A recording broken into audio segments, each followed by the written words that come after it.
গ্যাস্ট্রিকের সমস্যায় যারা ভোগেন তাদের জন্য রোজা রাখা কিছুটা চ্যালেঞ্জিং হতে পারে। তবে সঠিক খাদ্যাভ্যাস এবং কিছু নিয়ম মেনে চললে গ্যাস্ট্রিকের রোগীরাও সুস্থভাবে রোজা রাখতে পারেন।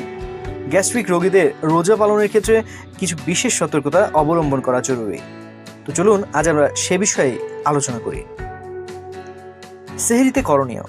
সেহরিতে সহজে হজম হয় এমন খাবার খেতে হবে। জটিল শর্করা যেমন চাল, চালের ভাত, লাল আটা রুটি, ওটস ইত্যাদি খাবার রাখতে হবে। প্রোটিন সমৃদ্ধ খাবার যেমন ডিম, মাছ, ডাল ইত্যাদি খেতে হবে। ফাইবারযুক্ত খাবার যেমন শাকসবজি, ফলমূল ইত্যাদি যোগ করতে হবে। পর্যাপ্ত পরিমাণে পানি পান করতে হবে। অতিরিক্ত তেল, মশলাযুক্ত খাবার এবং ভাজা পোড়া খাবার এড়িয়ে চলতে হবে। চা, কফি ইত্যাদি পান করা থেকে বিরত থাকতে হবে। ইফতারে করণীয়। ইফতারে হালকা খাবার দিয়ে শুরু করতে হবে। খেজুর, ফলমূল, শরবত ইত্যাদি দিয়ে ইফতার শুরু করা যেতে পারে। অতিরিক্ত তেল মশলাযুক্ত খাবার এবং ভাজা পোড়া খাবার পরিহার করা উচিত। একেবারে বেশি খাবার না খেয়ে অল্প করে কয়েকবার খেতে হবে।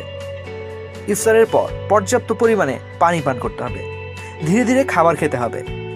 যেসব খাবার এড়িয়ে চলবেন: অতিরিক্ত তেল মশলাযুক্ত খাবার, ভাজা পোড়া খাবার, টক জাতীয় ফল এবং খাবার, চা, কফি, কোমল পানীয়, চকলেট, মিষ্টি জাতীয় খাবার, ফাস্টফুড।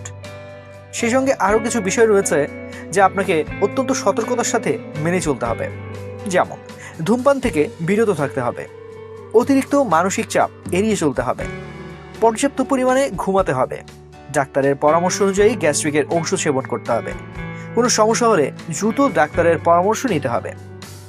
মনে রাখবেন, প্রতিটি মানুষের শরীর আলাদা এবং ভিন্নভাবে প্রতিক্রিয়া দেখাতে পারে। তাই আপনার শরীরের অবস্থা বুঝে এবং ডাক্তারের পরামর্শ অনুযায়ী খাদ্যাভ্যাস এবং জীবনযাত্রায় পরিবর্তন আনুন। তো আজ এ পর্যন্তই।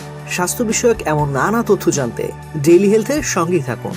এছাড়াও স্বাস্থ্য বিষয়ক সংবাদ জানতে ভিজিট করুন www.dailyhealth.com.pd এবং ডেইলি হেলথের ফেসবুক, ইউটিউব, লিঙ্কডইন, টুইটার ও ইনস্টাগ্রাম পেজ ফলো করুন।